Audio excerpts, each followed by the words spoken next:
हिंदू नववर्ष की आप सभी सनातनियों को हार्दिक शुभकामनाएं। मित्रों, 9 अप्रैल 2024 हिंदू नववर्ष अर्थात संवत्सर प्रतिपदा है।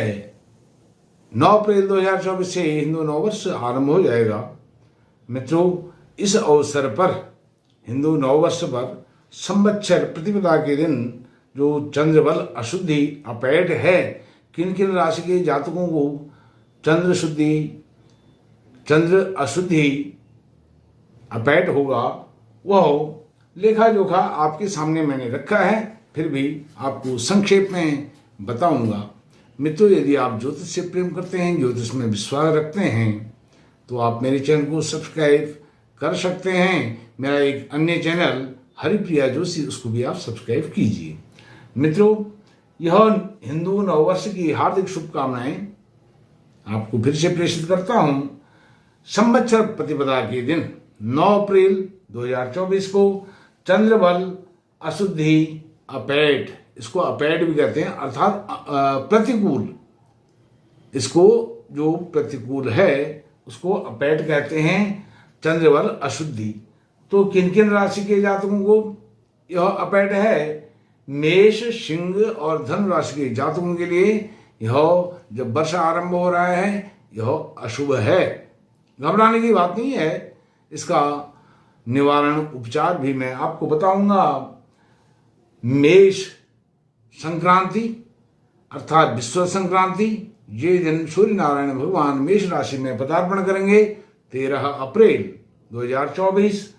उस संक्रांति को, मेष संक्रांति को, वैशाख एक गते एक पैठ के दिन किन राशि के जातकों को अपैठ होगा, वह भी आप जान लीजिए। कर्क, वृश्चिक और मीन राशि के जातक, कर्क, वृश्चिक, मीन राशि के जातकों को वैशाखी के दिन अपैठ होगा, चंद्रबल अशुद्धि अपैठ अर्थात प्रतिकूल।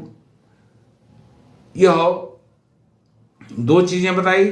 अब तीसरी बात, वाम पाद दोष।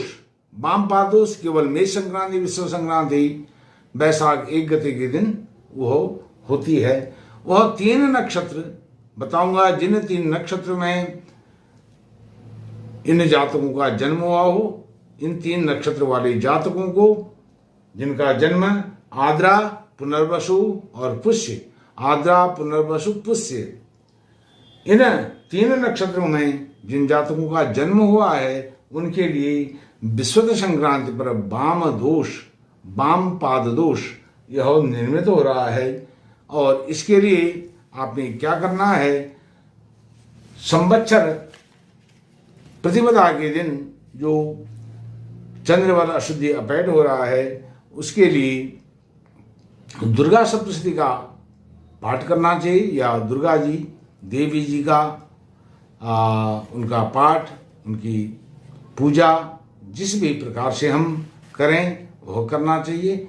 और दूसरा, ब्राह्मण या कुल पुरोहित, जिनको भी आप अपने घर में पूजा के लिए बुलाते हैं, हमेशा बुलाते हैं, उनको मोती दान करना चाहिए, अन्न दान करना चाहिए, चावल, अन्न में चावल विशेष करके, और चांदी, दही, घी, श्वेत वस्त्र अर्थात सफेद द्रव्यों का, सफेद सामान का, जो श्वेत हो, सफेद हो, ऐसे सामान का दान करना चाहिए।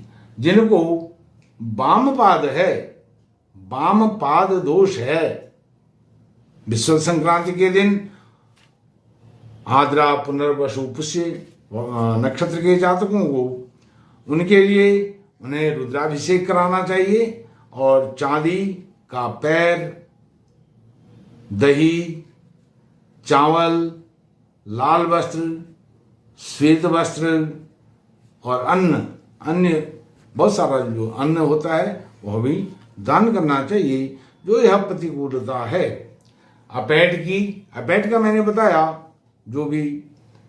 अब ये अपैठ से क्या होता है? इससे जो हानियां होती हैं वह शारीरिक कष्ट, तनाव, अशांति और विवाद, बेमतलब के विवाद, लड़ाई झगड़ा कुल मिलाकर के डिप्रेशन कैसी स्थिति अपैट में भी और वामपाद में भी होती है।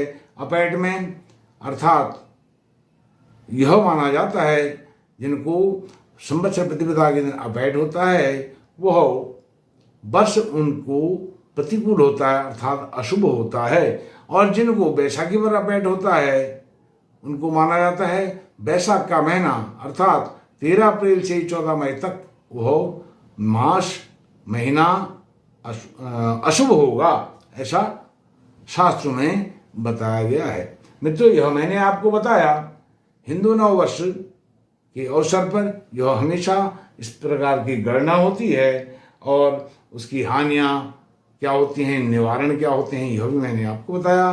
फिर से आपको एक बार हिंदू नव वर्ष की बहुत बहुत शुभकामनाएं। धन्यवाद। नमस्कार।